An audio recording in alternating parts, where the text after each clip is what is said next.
ఈ రోజైతే మేము మంతెన సత్యనారాయణ గారి ఆశ్రమానికి అయితే వచ్చాము. ఇక్కడ మనకి లోపల ఎవరైనా తెలిసిన వాళ్ళు ఉంటేనే లోపలికి అలౌ చేస్తారు, లేకపోతే అలౌ చేయరు. మనం 10 సార్లు వెళ్ళినా సరే 11వ అయినా సరే లోపల తెలిసిన వాళ్ళు ఉండరు. మనం రెగ్యులర్గా వస్తాం కదా, మమ్మల్ని పంపించని నేను రిక్వెస్ట్ చేసినా కూడా ఎవరు లోపలికైతే పంపించరు. ఈరోజు నేను అనుకోకుండా వచ్చాను, అందుకంటే పెద్దగా రెడీ అయ్యి రాలేదు, అందుకనే. లేకపోతే మంచిగా నీట్గా రెడీ అయ్యి వచ్చేదాన్ని. అసలు హెల్త్ బాగాలేదు నాకు, వేరే పని మీద హాస్పిటల్కి వెళ్ళి ఇటు వచ్చానమాట. ఇక్కడికి వస్తే మనం ఇక్కడ ఎట్లాంటి ఫుడ్ డైట్ చేయకపోయినా ఈ మూల నుంచి ఆ మూలకు నడిస్తే చాలు, రోజు ఊరికే తగ్గిపోయింది బాడీ. అంత లాంగ్గా ఉంటుంది, అంత దూరం ఉంటుంది. ఒక ప్లేస్ నుంచి ఒక ప్లేస్కి వెళ్ళాలి అంటే, ఒకవేళ మనం వెళ్ళలేము అనుకుంటే ఇట్లా మనకు ఒక వ్యాన్ ఉంటుంది.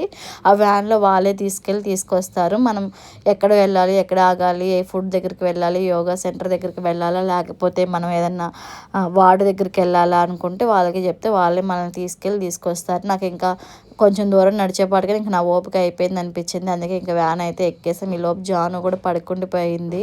నేను ఆఫ్టర్నూన్ టైంలో వచ్చాను కాబట్టి ఖాళీగా ఉంది, వీడియోస్ అవి తీసుకోవడానికి కూడా ప్రశాంతంగా ఉంటుందని చెప్పి నేను ఆఫ్టర్నూన్ టైంలో వచ్చాను. మార్నింగ్ కానీ ఈవినింగ్ కానీ వస్తే ఏదో ఒక యాక్టివిటీ జరుగుతూనే ఉంటుంది. పేషెంట్స్ ఇక్కడికి వస్తారు కదా బాడీ తగ్గాలని, లేకపోతే ఏదైనా హెల్త్ ప్రాబ్లమ్తో ఇక్కడికి వస్తూ ఉంటారు కదా, అలాంటి వాళ్ళు ఏదో ఒక యాక్టివిటీ చెప్తూనే ఉంటారు. ఏదో ఒక యాక్టివిటీ కోసం అందరు తిరుగుతూనే ఉంటారు. ఇంకా మనకి వీడియోస్ చేసుకునే అంత ఖాళీగా ఉండదు. అందుకని చెప్పి నేను ఆఫ్టర్నూన్ టైంలో వచ్చానమాట. ఇక్కడికి వస్తే నాకు బాగా నచ్చే ప్లేస్ ఏంటనంటే ఈ మామిడి తోట అనమాట. చాలా న్యాచురల్గా పండిస్తారు, ఎలాంటి మందులు వాడకుండా ఆర్గానిక్గా పండిస్తారు. చాలా అంటే చాలా బాగుంటాయి. స్మెల్ కూడా చాలా బాగా వస్తుంది పండిన తర్వాత కాయలు.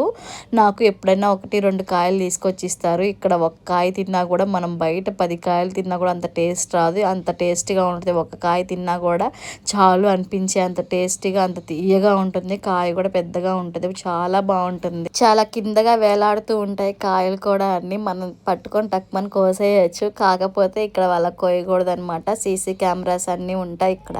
మనం అట్లా కోస్తే చాలా పనిష్మెంట్ చేస్తారు వీళ్ళు. మాకు తెలిసిన వాళ్ళు ఉన్నారు, అయినా సరే మేము కోస్తామన్నా కూడా అస్సలు కోయనివ్వరు. ఇంకా ఈ వీడియో అంతే. మర్చిపోకుండా మన ఛానల్ సబ్స్క్రైబ్ చేసుకొని లైక్ చేయండి.